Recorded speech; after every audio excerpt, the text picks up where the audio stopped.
नमस्कार दोस्तों, स्वागत है आपका बिहार समाचार में। चलिए जानते हैं आज के बिहार की अब तक की सबसे बड़ी और महत्वपूर्ण खबरों के बारे में। सभी खबरें आपके लिए काम की होने वाली है। पर इससे पहले अगर आप चैनल पर नए हैं तो चैनल को सब्सक्राइब जरूर कर लें और वीडियो को एक प्यारा सा लाइक जरूर कर दीजिएगा। आपका एक लाइक करना ही हमारी मेहनत का फल होता है। तो चलिए शुरुआत करते हैं आज की पहली और बड़ी खबर से।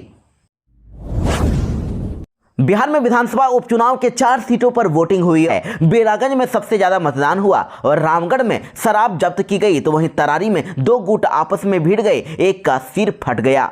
जी हां, बिहार की 4 विधानसभा सीटों तरारी, बेलागंज, इमामगंज और रामगढ़ में उपचुनाव के लिए मतदान कंप्लीट हो चुका है। चारों सीटों पर कल शाम 6 बजे तक टोटल 52.83% वोटिंग हुई और सबसे ज्यादा बेलागंज में मतदान हुआ है। और चारों सीटों पर हुई वोटिंग के डाटा की बात करें तो रामगढ़ में 54.02% लोगों ने वोट किया, इमामगंज में 51.01% लोगों ने वोट किया, तरारी में 50.1% वोटिंग हुई और बेलागंज में सबसे ज्यादा 56.21% वोटिंग हुई है। तो इस उपचुनाव के लिए टोटल 38 उम्मीदवार मैदान में थे और इनके भाग्य का फैसला अब ईवीएम में कैद हो गया है। और इस चुनाव में प्रशांत किशोर की पार्टी जन सुराज में मैदान में है। प्रशांत किशोर की पार्टी पहली बार चुनाव लड़ रही है और गया के नक्सल प्रभावित इमामगंज में भी सुरक्षा के खास इंतजाम किए गए थे। यहाँ पर 346 बूथ बनाए गए थे और इनमें से 320 अति संवेदनशील बूथ थे। इन बूथों पर सुबह 7 बजे से लेकर शाम 4 बजे तक वोटिंग हुआ और सिर्फ 26 बूथ पर शाम 6 बजे तक वोटिंग हुई। वहीं खबर आ रही है कि मतदान के बीच तरारी में 2 पक्षों के बीच झड़प हो गई,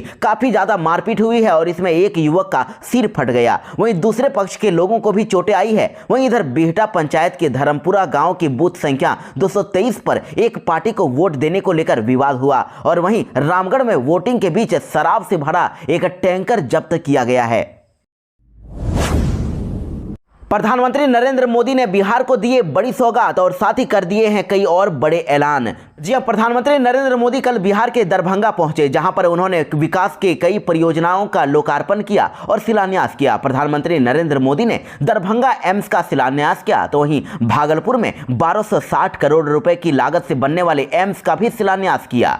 और वहीं दरभंगा में आयोजित इस कार्यक्रम के दौरान पीएम नरेंद्र मोदी ने एक महत्वपूर्ण घोषणा भी कर दी है। उन्होंने कार्यक्रम को संबोधित करते हुए ऐलान कर दिया है कि दरभंगा से रांची के लिए जल्द ही विमान सेवा शुरू की जाएगी और विमान सेवा के शुरू होने से न केवल बिहार और झारखंड के बीच यात्रा करने वाले को सुविधा मिलेगी, बल्कि अब कनेक्टिविटी बढ़ने के कारण व्यापारिक रास्ते भी खुलेंगे। और प्रधानमंत्री नरेंद्र मोदी ने यह भी बताया कि दरभंगा में एयर कनेक्टिविटी को भी और बेहतर किया जाएगा।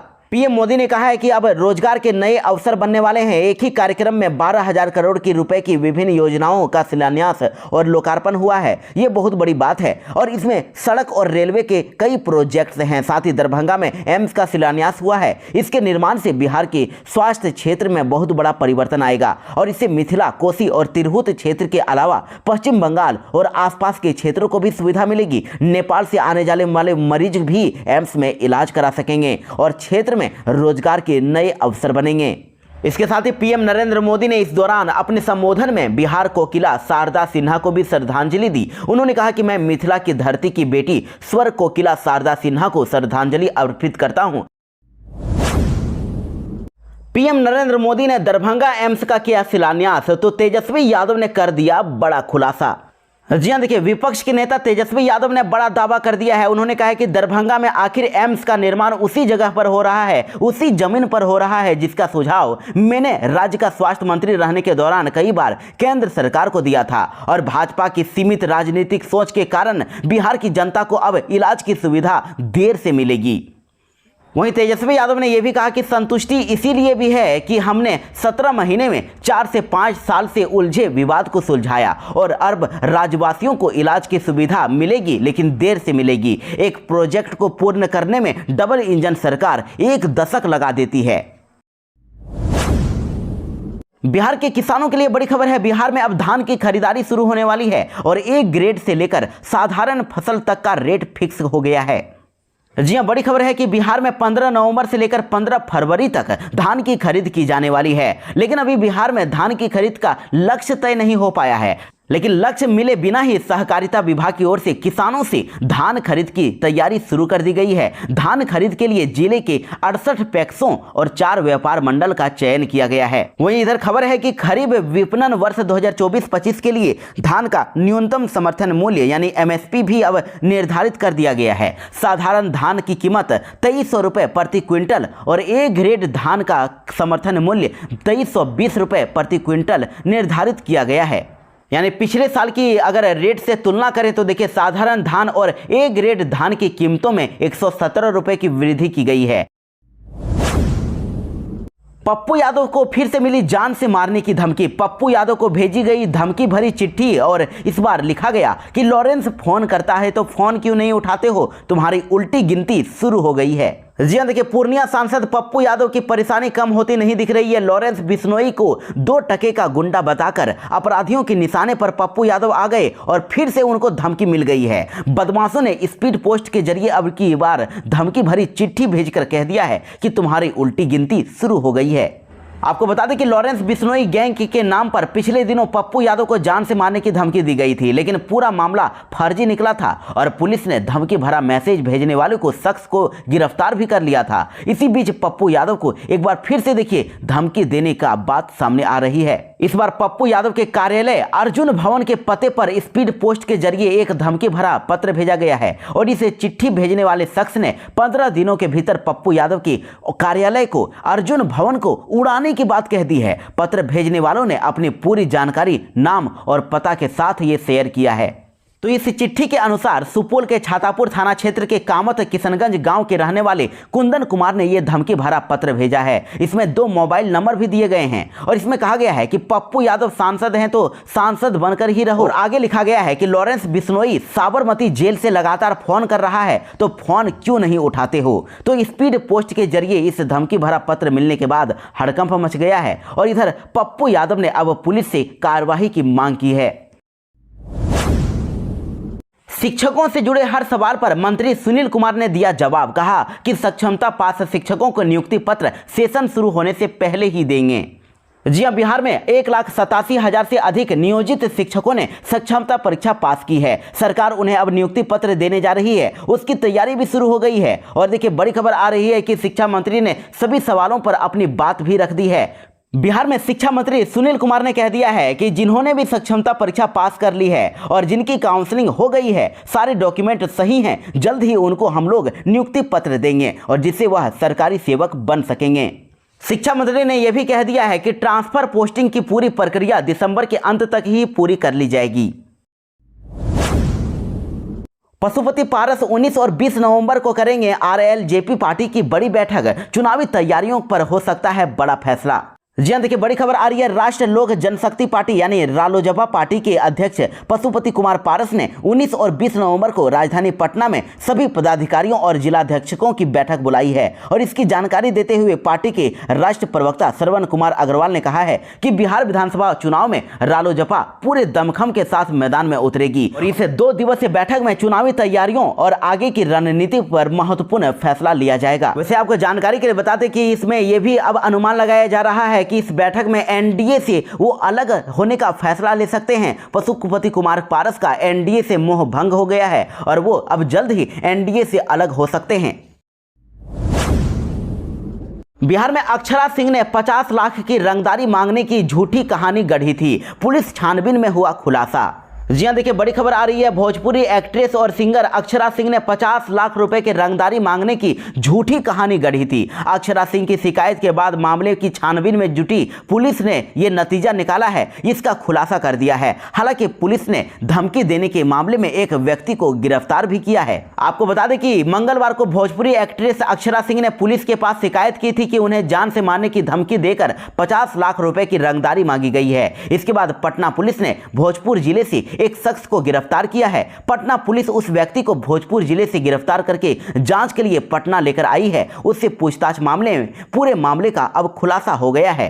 वहीं पटना एसएसपी ने कहा है कि पता चला है कि अक्षरा सिंह को किसी कार्यक्रम में बुलाया गया था और उसके आयोजकों के साथ वहां पर उनका विवाद हो गया था। तो आयोजकों की टीम से ही किसी ने एक्ट्रेस को कॉल किया था और उसको कॉल में धमकी दे दी गई थी।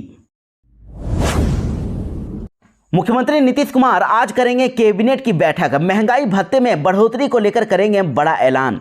जी हां, मुख्यमंत्री नीतीश कुमार ने आज कैबिनेट की बैठक बुलाई है और दिवाली, छठ और उपचुनाव के कारण पिछले सप्ताह कैबिनेट की बैठक नहीं हो पाई थी। तो अब 3 सप्ताह के बाद कैबिनेट की बैठक होने जा रही है और बिहार सरकार के कर्मचारी और पेंशन भोगियों को अब नीतीश सरकार कैबिनेट की बैठक में 3% डीए का तोहफा दे सकते हैं, यानी कि उनके महंगाई भत्ते को 3% तक बढ़ाने का मुख्यमंत्री नीतीश कुमार ऐलान कर सकते हैं। केंद्र सरकार ने तो दिवाली से काफी पहले ही केंद्र कर्मचारियों को डीए दे दिया है, लेकिन अब बिहार सरकार भी अब कर्मचारियों और साथ ही पेंशन भोगियों को बड़ा तोहफा देने जा रहे हैं। आपको बता दें कि बिहार में 11 लाख के करीब सरकारी कर्मचारी और पेंशनधारी हैं जिनको डीए का लाभ मिलेगा। वहीं कर्मचारी और पेंशन भोगी डीए का इंतजार भी कर रहे हैं।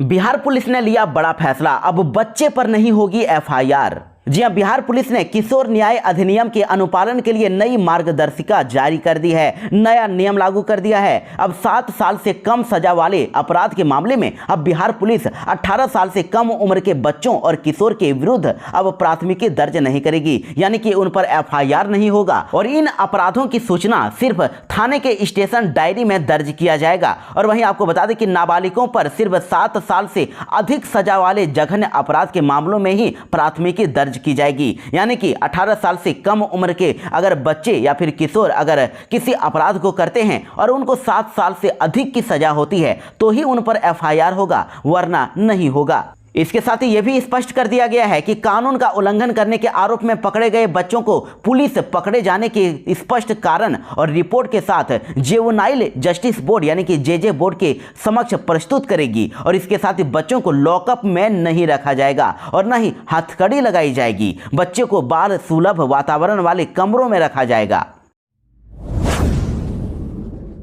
बड़ी खबर राजधानी पटना के एक शेल्टर होम से आ रही है, जहां पर 3 लड़कियों की खिचड़ी खाने के बाद मौत हो गई। तो अब डीएम ने जांच के आदेश जारी कर दिए हैं। जी हां, देखिए, राजधानी पटना के शास्त्री नगर इलाके में स्थित आसरा गृह यानी कि शेल्टर होम में अभी तक फूड पॉइजनिंग के कारण 3 लड़कियों की मौत का मामला सामने आया है, जबकि अभी 10 का इलाज पीएमसीएच में चल रहा है। यानी कि शेल्टर होम के 3 लड़कियों की मौत के बाद इधर प्रशासनिक महकमे में हड़कंप मच गया है और अभी डीएम ने इसको लेकर जांच के आदेश जारी कर दिए हैं। देखिए, कहा जा रहा है कि शेल्टर होम के कर्मचारियों की माने तो 7 नवंबर को करीब 30 लोगों ने ये खाना खाया था। खिचड़ी खाने के बाद उनकी तबीयत बिगड़ने लगी और उल्टी और दस्त की शिकायत के बाद सभी को प्राथमिक उपचार के बाद पीएमसीएच में भर्ती कराया गया था, जहां इलाज के दौरान 7 नवंबर को एक की मौत हो गई, जबकि दूसरे की इलाज के दौरान 10 नवंबर को मौत हो गई। जबकि अब 12 वर्षीय तीसरी लड़की की भी मौत हो गई है और कल शाम को पीएमसीएच में इसने दम तोड़ दिया। इमरजेंसी वार्ड में इनकी मौत हो गई। तो अब इसको लेकर पटना डीएम चंद्रशेखर सिंह ने कह दिया है कि जांच में दोषी पाए जाने वाले लोगों पर सख्त से सख्त कार्रवाई की जाएगी। मामले की गंभीरता को लेते हुए एसडीएम स्तर से अब अधिकारी के नेतृत्व में जांच कमेटी गठित की जाएगी और कमेटी की रिपोर्ट आने पर एक्शन लिया जाएगा। सरकार ने शिक्षकों को दे दी एक और बड़ी खुशखबरी। अब हर महीने के 10 तारीख तक करना होगा ये काम। जी हां, देखिए, बड़ी खबर आ रही है। बिहार सरकार अब दिसंबर महीने से सरकारी विद्यालयों में शिक्षकों को हर महीने पुरस्कृत करने की योजना ला रही है। बिहार में अब इस योजना के तहत बिहार के सभी प्रखंडों में एक उत्कृष्ट शिक्षक यानी कि एक्सीलेंट टीचर को पुरस्कृत किया जाएगा, सम्मानित किया जाएगा और शिक्षकों को उनके नवंबर महीने के शिक्षण कार्य के आधार पर ही पुरस्कार दिया जाएगा। इसके लिए शिक्षक और प्रधानाध्यापक दोनों को 10 दिसंबर तक शिक्षा विभाग के ई शिक्षा कोष पोर्टल पर जानकारी देनी होगी और उसके बाद हर महीने के 10 तारीख को पिछले महीने के प्रदर्शन से संबंधित जानकारी पोर्टल पर देनी होगी। इस संबंध में माध्यमिक शिक्षा निदेशालय की ओर से अब सभी जिला शिक्षा पदाधिकारियों को पत्र भी जारी कर दिया गया है। बिहार में समस्तीपुर जंक्शन पर अब मिलेगी सस्ती दवाएं। प्रधानमंत्री नरेंद्र मोदी ने ऑनलाइन जन औषधि केंद्र का किया उद्घाटन। जी हां, बिहार के समस्तीपुर जंक्शन पर बुधवार को जन औषधि केंद्र खोला गया। उद्घाटन दरभंगा से पीएम नरेंद्र मोदी ने ऑनलाइन किया और अब जंक्शन पर आने वाले यात्रियों को यहां पर सस्ती दवाएं मिलेगी। इस सेंटर पर 1963 प्रकार की दवाएं यात्रियों के लिए उपलब्ध होगी और स्टेशन पर ये दवाइयां 24 घंटे मिलेगी। यानी हर वक्त मिलेगी। आपको बता दें कि मुख्य अतिथि अनीता राम ने कहा है कि समस्तीपुर जंक्शन पर विभिन्न इलाकों से बड़ी संख्या में गरीब लोग ट्रेन पकड़ने के लिए आते हैं। बीमार होने की वजह से उन्हें बाजार से दवाएं लेनी पड़ती है और जिससे उन्हें अधिक पैसे देने होते हैं, लेकिन अब जन औषधि केंद्र के खुलने से यहां पर यात्रियों को सस्ते दर पर ही दवाएं मिल जाएगी। आखिर कब होगी बिहार में स्वास्थ्य की इस बदहाली दूर? ई रिक्शा पर महिला ने दिया बच्चे को जन्म और एम्बुलेंस के अभाव में हुई नवजात की मौत। जी हां, बिहार में स्वास्थ्य व्यवस्था की बदहाली किसी से छिपी हुई नहीं है। बिहार में सरकारें तो बदल जाती हैं, लेकिन स्वास्थ्य महकमे में हालात नहीं बदलते और सरकार के सभी दावे भी खोखले ही साबित हो जाते हैं। अक्सर ऐसी तस्वीरें सामने आ रही हैं जो बिहार के स्वास्थ्य व्यवस्था की पोल खोलकर रख देती है। बावजूद इसके बदहाली दूर होती नहीं दिख रही है। सुपौल से एक ऐसा मामला सामने आया है जहां एम्बुलेंस के अभाव में एक नवजात बच्चे की जान चली गई। देखिए, दरअसल सुपौल के त्रिवेणीगंज में स्वास्थ्य व्यवस्था हाशिए पर है। यहां मरीजों को सुविधा के नाम पर एक आदत एम्बुलेंस तक नहीं मिल रहा है। एम्बुलेंस के लिए जिम्मेदार लोग जरूरत पड़ने पर फोन रिसीव करना भी मुनासिब नहीं समझते हैं, फोन भी नहीं उठाते और एम्बुलेंस के अभाव में इधर लोगों की जान चली जाती है। देखिए, इधर जादिया थाना क्षेत्र के रघुनाथपुर वार्ड नंबर 2 से एक ऐसा ही मामला सामने आया है। बताया जा रहा है कि स्थानीय निवासी मोहम्मद मुजाहिर की 26 वर्षीय पत्नी कदीना खातून को प्रसव पीड़ा होने पर परिजन अस्पताल ले जाने के लिए आशा कार्यकर्ता से संपर्क किए, लेकिन उन्हें एम्बुलेंस नहीं मिल सका और इधर परिजनों का आरोप है कि एम्बुलेंस के लिए लगातार डायल 102 पर कॉल भी किए थे, लेकिन कोई भी रिस्पांस नहीं मिला और डायल 102 पर लगातार रिंग करने के बावजूद भी 10 मिनट बाद फोन रिसीव होने के बाद कोई रिस्पांस नहीं दिया गया। और बदहाली की बात यहीं खत्म नहीं होती है। देखिए, तकरीबन आधा घंटा के बाद डायल 102 कर्मी ने कॉल करके बताया कि आधा घंटा के बाद हम पहुंचेंगे, आप लोग रुकिए। लेकिन इधर प्रसव पीड़िता की प्रसव पीड़ा लगातार बढ़ती ही जा रही थी, जिसके कारण मरीज के परिजन उसे ई रिक्शा से लेकर त्रिवेणीगंज अनुमंडलीय अस्पताल के लिए निकले, लेकिन बीच रास्ते में ही महिला ने ई रिक्शा पर ही एक नवजात को जन्म दे दिया, लेकिन नवजात को बचाया नहीं जा सका और उसकी मौत हो गई।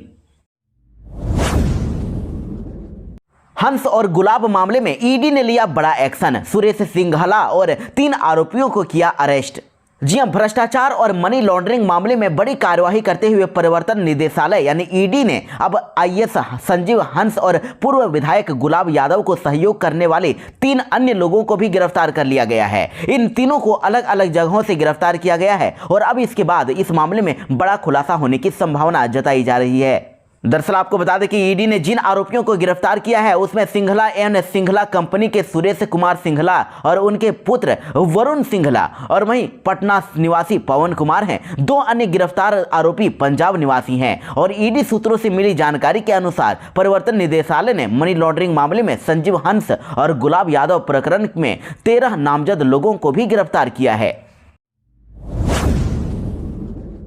बिहार में विधानसभा के 4 सीटों पर मतदान हुआ और जिसको लेकर विधानसभा के इस उपचुनाव में कौन कौन से प्रत्याशी मैदान में थे, इसको लेकर ताजा सर्वे निकल के सामने आ रहा है। कौन से पार्टी को ज्यादा बढ़त मिल सकती है। और देखिए, इधर बिहार में विधानसभा के तरारी विधानसभा उपचुनाव की बात करें तो यहाँ पर एनडीए की तरफ से विशाल प्रशांत मैदान में थे। इंडिया गठबंधन की ओर से राजू यादव को मैदान में उतारा गया था और जन स्वराज पार्टी यानी प्रशांत किशोर की पार्टी की ओर से किरण सिंह को मैदान में उतारा गया था। तीनों के बीच में त्रिकोणीय मुकाबला देखने को मिला है। और आपको बता दें कि तरारी विधानसभा में यहां पर पहले माले से सुदामा प्रसाद जीते थे। 2020 में उनकी जीत हुई थी और वे अभी आरा के सांसद बन गए हैं, इसीलिए यहां पर खाली सीट हो जाने के कारण विधानसभा उपचुनाव हुआ। इसी प्रकार इमामगंज विधानसभा उपचुनाव को लेकर बड़ी खबर है। यहां पर एनडीए की ओर से हम पार्टी की तरफ से दीपा मांझी को मैदान में उतारा गया। ये जीतन राम मांझी की बहू हैं और इसके साथ इधर इंडिया गठबंधन की ओर से देखिए इधर आरजेडी ने रोशन मांझी को मैदान में उतारा था। इधर प्रशांत किशोर की पार्टी जन स्वराज की तरफ से देखिए जितेंद्र पासवान को इनके बीच में मैदान में उतारा गया। यहां भी तीनों के बीच में त्रिकोणीय मुकाबला देखने को मिला। जानकारी के लिए आपको बता दें कि 2020 के विधानसभा उपचुनाव में यहां पर पूर्व मुख्यमंत्री जीतन राम मांझी चुनाव जीते थे और अभी वे गया से सांसद चुने गए हैं और केंद्र मंत्री हैं, इसलिए सीट खाली हो जाने के कारण यहां पर वोटिंग हुई। उसके बाद बिहार में बेलागंज विधानसभा में उपचुनाव को लेकर भी देखिए ताजा सर्वे निकल के सामने आया है। यहां पर एनडीए की ओर से जेडीयू पार्टी ने मनोरमा देवी को मैदान में उतारा, तो इधर इंडिया गठबंधन की ओर से आरजेडी ने यहां पर विश्वनाथ यादव को मैदान में उतारा, तो इधर प्रशांत किशोर की पार्टी जन स्वराज पार्टी ने मोहम्मद अमजद को मैदान में उतारा। और आपको बता दें कि 2020 में यहां पर आरजेडी के सुरेंद्र यादव 8 बार से विधायक चुने जाते रहे और अभी भी जहानाबाद से आरजेडी के सांसद हैं। उसके बाद फिर चौथी सीट रामगढ़ विधानसभा उपचुनाव में हुए वोटिंग को लेकर देखिए बड़ी खबर है। यहां पर एनडीए प्रत्याशी के तौर पर बीजेपी से अशोक कुमार सिंह मैदान में थे। इधर आरजेडी इंडिया गठबंधन की ओर से आरजेडी के अजित कुमार सिंह मैदान में थे। तो वहीं इधर प्रशांत किशोर की पार्टी जन स्वराज पार्टी की ओर से सुशील सिंह कुशवाहा को मैदान में उतारा गया। यहां पर भी त्रिकोणीय मुकाबला हुआ है और 2020 में यहां पर किसकी जीत हुई थी? तो देखिए आरजेडी के सुधाकर सिंह यहां से जीत हासिल किए थे और अभी वे बक्सर से आरजेडी के सांसद हैं। तो सीट खाली हो जाने के कारण यहां रामगढ़ में विधानसभा उपचुनाव हुआ है। बिहार में अब गंगा नदी में नहीं मिलेगा सहयोग नदियों का गंदा पानी। बिहार के 10 शहरों में सीवरेज ट्रीटमेंट प्लांट को मिली मंजूरी, 945 करोड़ होंगे खर्च। जी हां, बिहार में गंगा किनारे बनने वाले एसटीपी यानी सीवरेज ट्रीटमेंट प्लांट को सीवरेज नेटवर्क पर तेजी से काम चल रहा है। लेकिन अब देखिए पहली बार अब गंगा की सहायक नदियों के किनारे बसे शहरों में भी अब सीवरेज ट्रीटमेंट प्लांट बनाए जाएंगे। इस प्रोजेक्ट के लिए 945 करोड़ 45 लाख रुपए खर्च किए जाएंगे और नगर विकास एवं आवास विभाग की ओर से इसकी मंजूरी भी मिल गई है। दरअसल बिहार की कई नदियां गंगा में जाकर मिलती है और इसके चलते गंगा का प्रदूषण स्तर लगातार बढ़ता भी जा रहा है, लगातार पानी गंदा हो रहा है और इस स्थिति को देखते हुए ही अब विभाग ने अब सहायक नदियों में मिलने वाले गंदे पानी को साफ करने की परियोजना तैयार कर ली है। इसके लिए पहले चरण में 10 शहरों को चिन्हित किया गया है और इसमें मुख्य तौर पर दाऊदनगर, मोतिहारी, जमुई, सुपौल, रामनगर, नरकटियागंज, लखीसराय और रक्सौल में IND यानी कि इंटरसेप्शन एवं डायवर्सन और STP का निर्माण कार्य किया जाएगा।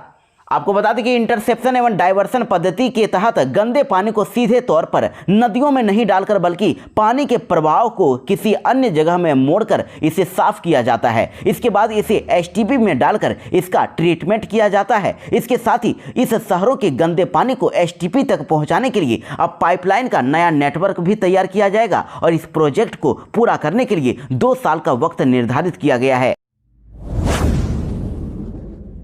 फायरिंग और मारपीट पड़ गई महंगी, पुलिस ने 9 लोगों को किया गिरफ्तार। जी हां, देखिए बड़ी खबर बिहार के खगड़िया जिले से आ रही है। यहां मारपीट और गोलीबारी के मामले में 9 लोगों को गिरफ्तार किया गया है। बताया जा रहा है कि जिले के चौथम पुलिस ने मारपीट और गोलीबारी मामले में 9 लोगों को गिरफ्तार करके न्यायिक हिरासत में भेज दिया है, जेल भेज दिया है।